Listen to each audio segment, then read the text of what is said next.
अस्सलाम वालेकुम। Heart attack और मायोकार्डियल इन्फेक्शन एक ऐसी बीमारी है जो कि एकदम से नहीं होती, बल्कि इसके पीछे बहुत सारे मुहर्रिकात होते हैं जो आहिस्ता आहिस्ता करके खून की नाली जो दिल को खून सप्लाई करती है उसको ब्लॉक करते हैं या उसको बंद करते हैं।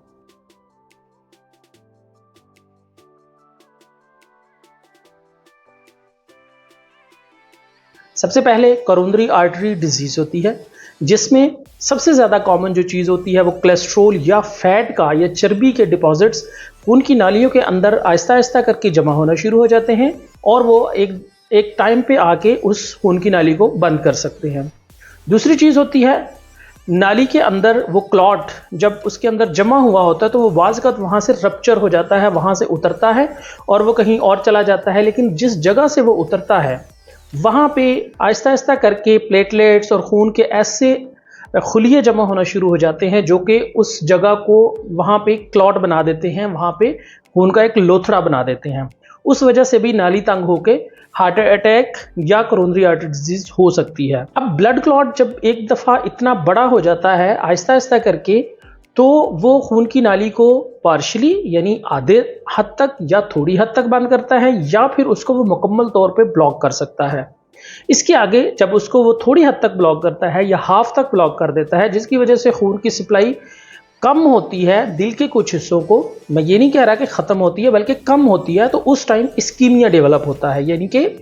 दिल का कुछ हिस्सा जो है वो डेड होना शुरू हो जाता है। इसकी जो लास्ट स्टेज आती है उसमें ये होता है कि जब खून का लोथड़ा या वो फैट डिपॉजिट या कोलेस्ट्रॉल का जो लोथड़ा है वो खून की नाली को जब मुकम्मल तौर पे बंद कर देता है, जो नाली दिल को सप्लाई कर रही थी, तो दिल का फिर वो हिस्सा जो है वो डेड हो जाता है, बिल्कुल नेक्रोज्ड हो जाता है या इन्फेक्शन हो जाता है उसमें। उस वक्त हम कहते हैं कि इसको मेजर हार्ट अटैक हुआ है।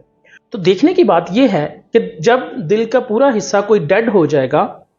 तो उस वक्त जो प्रोग्नोसिस है, जो उस बंदे के ठीक होने की जो एक टाइम पीरियड है या उसका जो ठीक होना है, उसकी चांसेस कम होते रहते हैं और आगे चल के पेचीदगियाँ ज़्यादा बढ़ती हैं। जिस तरह से जैसे कि फेफड़ों में पानी पड़ना, दिल की जो काम करने की सलाहियत है उसका कम हो जाना। लेकिन जब हमने देखा कि स्टार्ट जो हुआ था वो चर्बी से हुआ था, कोलेस्ट्रॉल के ज़्यादा होने की वजह से हुआ था, या नालियों के तंग होकर एथेरोस्क्लेरोसिस की वजह से हुआ था, या शुगर की वजह से नालियों की तंग होने की वजह से हुआ था, तो उस स्टेज पे हम हार्ट अटैक होने को बिल्कुल रोक सकते हैं। हार्ट अटैक एक प्रिवेंटेबल डिजीज़ है। तो मतलब ये है कि चिकनाई का इस्तेमाल कम करना चाहिए, वज़न कम करना चाहिए,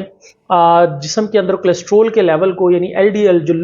लो डेंसिटी लिपोप्रोटीन्स होते हैं उसके लेवल को कम करने के लिए आप डॉक्टर से रुजू करें, वो आपको अद्वियात तजवीज़ करेगा। एक्सरसाइज, वर्जिश वगैरह रेगुलरली करनी चाहिए। तो ये चीज़ें जब आप करते हैं तो जो मायोकार्डियल इन्फेक्शन जो बिल्कुल एंड वाली एक स्टेज है दिल के अटैक होने की, उससे बचा जा सकता है। लेकिन जब आपको छाती में दर्द हो जाता है एकदम से या हार्ट अटैक आ जाता है, उसके बाद भी अगर टाइमली उस खून के लोथड़े को निकाल लिया जाए, एंजियोग्राफी कर ली जाए, उसके बाद एंजियोप्लास्टी कर ली जाए, या अगर कुछ लोगों को बाईपास एडवाइस होता है तो बाईपास अगर टाइमली ये चीज़ें करवा ली जाएँ तो जो आगे चल के पेचीदगियाँ होती हैं, दिल के काम करने की सलाहियत कम होती है, फेफड़ों में पानी पड़ता है, सांस फूलती है, पैरों में सूजन आना शुरू हो जाती है, इन सारी पेचीदगियों से बचा जा सकता है। Thank you so much.